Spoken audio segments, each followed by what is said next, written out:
However, there are those who don't need to exaggerate, a rare few with the talent and mindset to ride waves that defy description.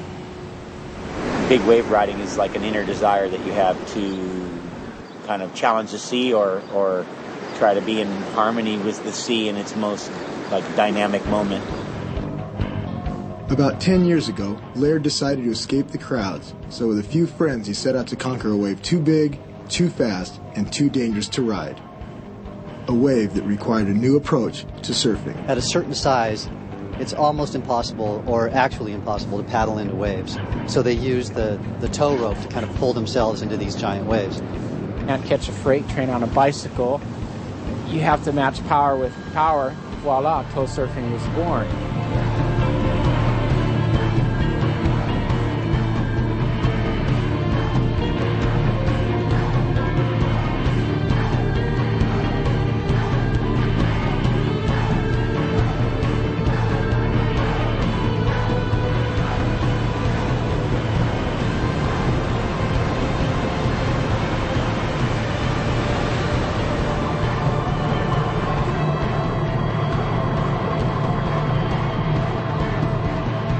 Measure Laird by any standard today, he's the greatest living surfer in the world today. I think there's no one can touch him as far as performance, innovation, imagination, pure athleticism, and just absolutely unquestionable courage.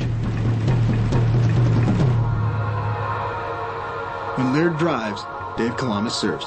Dave's a former windsurfing champion, but not nearly as well known as Laird in the surfing world, which has caused some to portray him as Laird's sidekick, which would be a lot like figuring Godzilla as King Kong's second banana.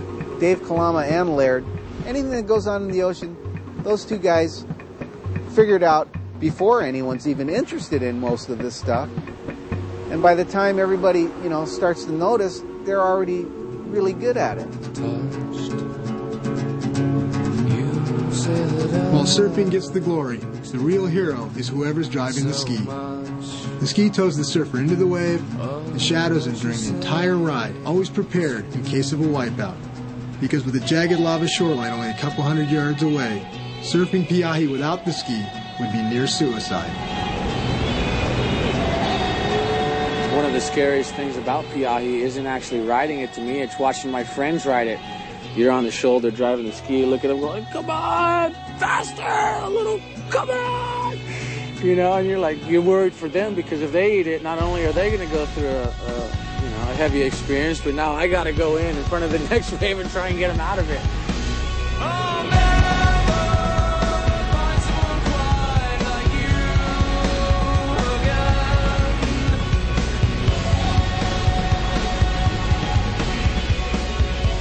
You've ever seen a dog grab a rag doll and shake it in its teeth, where all the limbs are just going every which way, and you feel like any more pressure in your arm could just get ripped right off your body.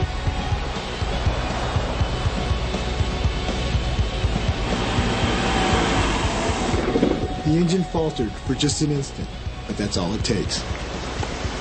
We're on it because we don't want, obviously, anybody to be harmed. And yesterday we lost a ski in the process of trying to rescue somebody, and we figure, you can buy more skis, but you can't buy people, so. I came out of the barrel, I hit what they call like a phantom chop. My knees and everything kind of just buckled.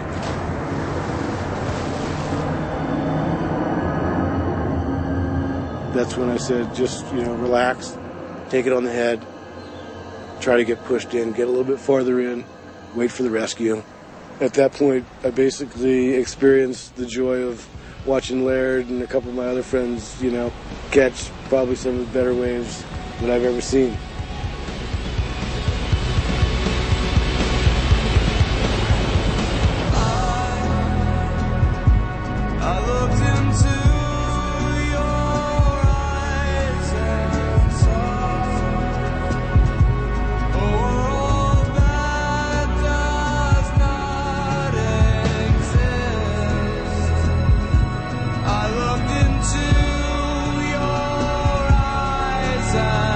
Sun.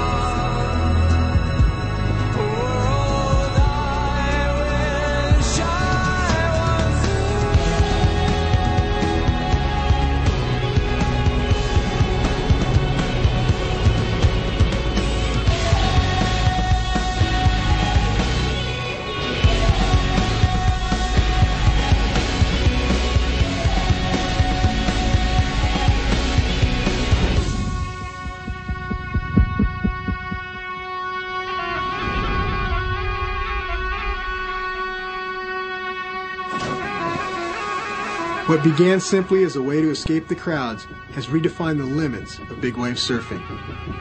But for Laird and David, tow and surfing is only a part of a much bigger picture.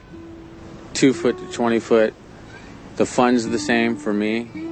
All I'm looking for is a smile, and just riding a wave is what does it for me. It's not necessarily the size. The analogy is music. You can have a jazz musician and a rock musician and, you know, a classical guitarist can all appreciate or understand what that other guy hears, but that's not his trip. And surfing's the same way. Because of the sort of advanced culture that the Hawaiians had, they got to really be serious about developing recreational time, greater than almost any culture. So surfing was born out of pure recreation, which means it's just purely for fun. There's no standard that gets set like in other sports that you have to meet or else fall behind. I interviewed Timothy Leary, and his thesis was that the highest destiny of man on earth was to live an aesthetic life based on the dance, and that surfers had discovered this, out there as that was. That helped me realize what it was about surfing that was so worthwhile that it made me feel good about a day that included a go out. The lifestyle of surfing is unlike any other sport. You know, how many people do you know that go and gaze at a tennis court? You know, think about it, you know. Ooh, I love the surface of that tennis court. They don't do that, you know. I mean, think of any other sport where they go and they look and people just sit and watch waves. And it doesn't matter if it's perfect waves like we have here in Hawaii or